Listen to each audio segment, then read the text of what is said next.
নমস্কার বন্ধুরা, আমি ঝুমা। আমার চ্যানেলে সবাইকে স্বাগত। আজকেরও আরও একটা দারুণ রেসিপি নিয়ে এসেছি বন্ধুরা আপনাদের সামনে। রেসিপিটি হলো দুধ দিয়ে ঝাল সুজি, সম্পূর্ণ নিরামিষভাবে। বন্ধুরা, যারা নিরামিষ পছন্দ করেন তাদের জন্য, ছোট বড় কিন্তু সবাই খেতে পারবেন। আমি কিভাবে বানিয়েছি আপনাদের কাছে শেয়ার করেছি, আপনারাও এইভাবে বাড়িতে বানিয়ে খেয়ে দেখুন। আশা করি আপনাদেরও ভালো লাগবে বন্ধুরা। আর ভালো লাগলে একটা লাইক, শেয়ার, কমেন্ট করতে ভুলবেন না।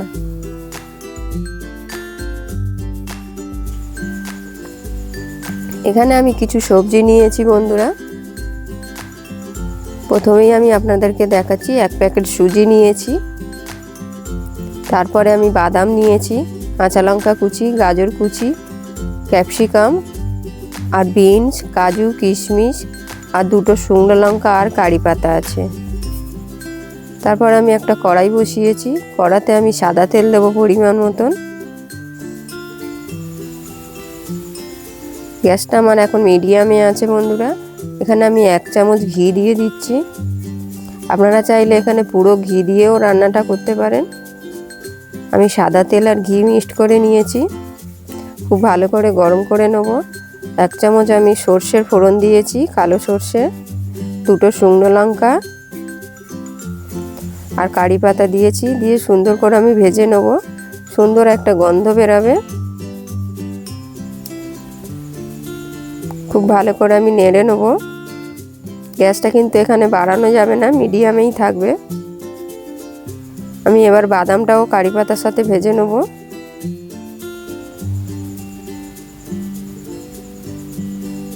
বাদামটা দেওয়ার পরে খুব ভালো করে আমি নেড়ে নেব। বাদামটা আমার ভাজা হয়ে গেছে। এবার আমি একে একে সবজিগুলো দেব। প্রথমেই আমি গাজরটা দিয়ে দিয়েছি,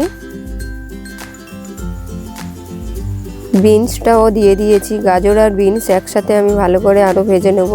কিন্তু এখানে খুব কড়া করে ভাজা যাবে না, খুবই হালকা করে ভেজে নিতে হবে যাতে কাঁচা গন্ধটা চলে যায়। আমি মাঝখানে কিছুক্ষণের জন্য ঢেকে দিয়েছিলাম গ্যাসটা কমিয়ে। দিয়ে আবার আমি নেড়ে নেব ভালো করে।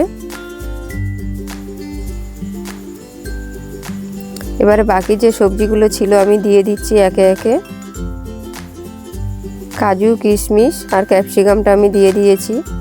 এটাকেও ভালো করে আমি সব সবজি একই সাথে নেড়ে নেব। আমি এখন কিছুক্ষণ ঢেকে দেবো, গ্যাসটা কমানো আছে। এখানে আমি সুজিটা প্যাকেট থেকে কেটে নিয়েছি।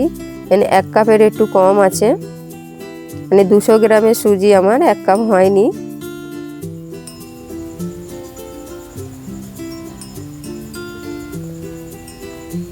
এবার সবজিটাও আমি ভালো করে আবার নেড়ে দেবো।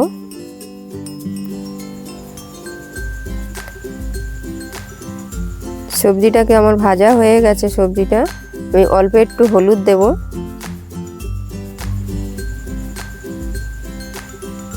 পরিমাণ মতো নুন দেব।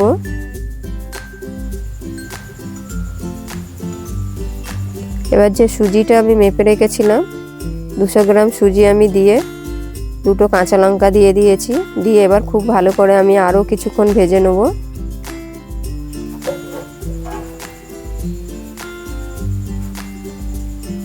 খুব ভালো করে কিন্তু নাড়তে হবে। গ্যাসটা এখানে আমার এখনো মিডিয়াম আছে।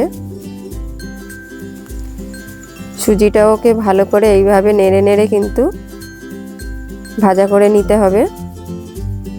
একদম কালো হলে হবে না, সুজির চেহারাটা কিন্তু এরকম সাদাই থাকবে বন্ধুরা। অনবরত কিন্তু নাড়তে হবে যাতে তলায় না লেগে যায়।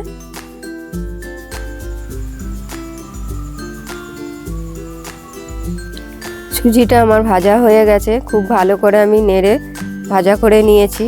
কালারটা কিন্তু একই রকমই আছে বন্ধুরা। এখানে আমি 1 প্যাকেট দুধ আমি ফুটিয়ে ঠান্ডা করে নিয়েছি। শটটাকে আমি সরিয়ে সাইডে করে নেব। এবার যে গ্যাসটা এখন একদম কমিয়ে দিয়েছি।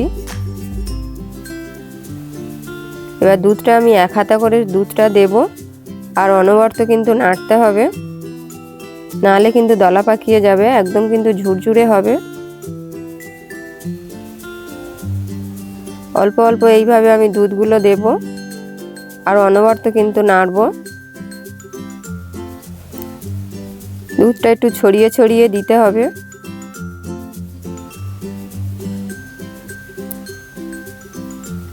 এইভাবে আমি ভালো করে যতটা দুধ লাগবে আমি দেব। আমি আরও আর এক হাতা দুধ দিয়ে দিয়েছি, দিয়ে এইভাবে আমি ঘন ঘন নাড়ছি। খেতে কিন্তু খুব অসাধারণ হয় বন্ধুরা। এই দুধ দিয়ে সুজিটা কিন্তু দারুণ লাগে খেতে। এবার আমার এক প্যাকেটের দুধের থেকে দেখুন এতটুকু দুধ আছে, 100 গ্রামের মতন আমার দুধ আছে। সবশেষে আমি অল্প একটু চিনি দিয়ে দেবো স্বাদ অনুযায়ী, দিয়ে আরও ভালো করে আমি মিক্সড করে নেব। খুব ভালো করে কিন্তু মিক্সড করতে হবে। আর সুজিটা কিন্তু একদম ঝুরঝুরে আছে, কোনো রকমের দলা পাকায়নি বন্ধুরা। সুজি কিন্তু একদম রেডি, বড় ছোট এইভাবে সকাল বিকালে কিন্তু আপনারা খেতে পারবেন। আমার এই সুজি রেসিপিটি কেমন হয়েছে অবশ্যই কমেন্টে জানাবেন, আর ভালোবেসে একটা লাইক শেয়ার কমেন্ট করতে ভুলবেন না।